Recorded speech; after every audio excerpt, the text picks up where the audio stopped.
Salut à toi, bienvenue dans cette nouvelle vidéo. Aujourd'hui, on va voir les 5 habitudes les plus répandues qui atténuent notre capacité à écouter.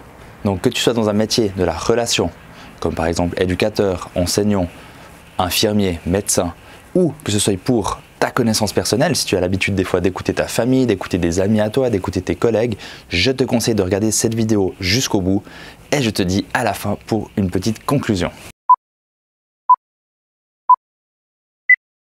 Alors la première cause la plus répandue, tu vas me dire qu'elle est tout à fait logique, c'est laisser son esprit vagabonder.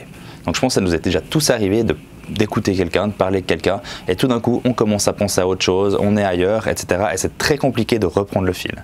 C'est là qu'on se rend compte qu'écouter n'est pas forcément quelque chose de facile et que ça demande beaucoup de concentration. Une des deuxièmes causes de frein à l'écoute, c'est préparer sa prochaine question dans sa tête. Ça c'est quelque chose que personnellement je faisais assez souvent, c'est qu'on écoute quelqu'un, il nous dit quelque chose et après on est déjà dans sa tête en train de se dire « Ah mais oui, après je pourrais lui demander ça ». Et le problème c'est que le temps qu'on prépare sa question, qu'on réfléchit à qu'est-ce qu'on va faire, eh ben on n'est plus en train d'écouter la personne. Ça c'est la deuxième raison qui fait que tout d'un coup l'écoute est beaucoup moins bonne. La troisième habitude qui peut freiner une bonne écoute est être attentif qu'à un seul aspect de la communication. Imaginons que si vous parlez avec quelqu'un, que vous connaissez un peu cette personne et vous savez qu'elle a des problèmes à gérer ses émotions. Et bien, tout au long de la conversation, vous allez peut-être vous concentrer que sur ça. Vous allez vous dire, ah mais là elle dit ça parce qu'elle a un peu de mal à gérer sa colère. Là elle dit ça parce que sa tristesse, elle a aussi un peu de peine avec ça. Et du coup en fait vous allez vous concentrer que sur cet aspect-là, sûrement pour confirmer certaines choses de votre côté.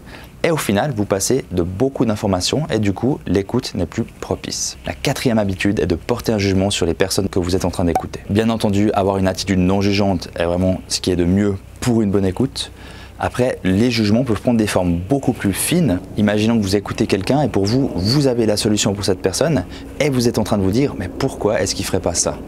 Vous êtes déjà en train de juger la personne et ceci peut mettre un frein à votre écoute. Et la cinquième et dernière habitude, c'est se mettre à la place de la personne qu'on est en train d'écouter. C'est parfois inévitable, vous allez entendre quelque chose, ça va vous toucher, ça va faire résonance avec votre vécu, votre passé, vos expériences. Et en fait, à ce moment-là, au moment où vous êtes en train de vivre cette résonance, vous n'êtes plus en lien avec la personne, vous n'êtes plus en train de l'écouter. Et ceci est une habitude qui pourra porter préjudice à votre écoute. Bien entendu, le but n'est pas d'arriver à la perfection, c'est plutôt d'avoir de l'humilité, d'être conscient qu'il y a ces 5 habitudes qui peuvent arriver lorsqu'on est en train d'écouter et se souvenir, les mettre dans un petit coin de la tête et être attentif à ça. J'espère que cette vidéo t'a plu. Je te souhaite comme d'habitude une très bonne connaissance de toi-même et je te dis à bientôt.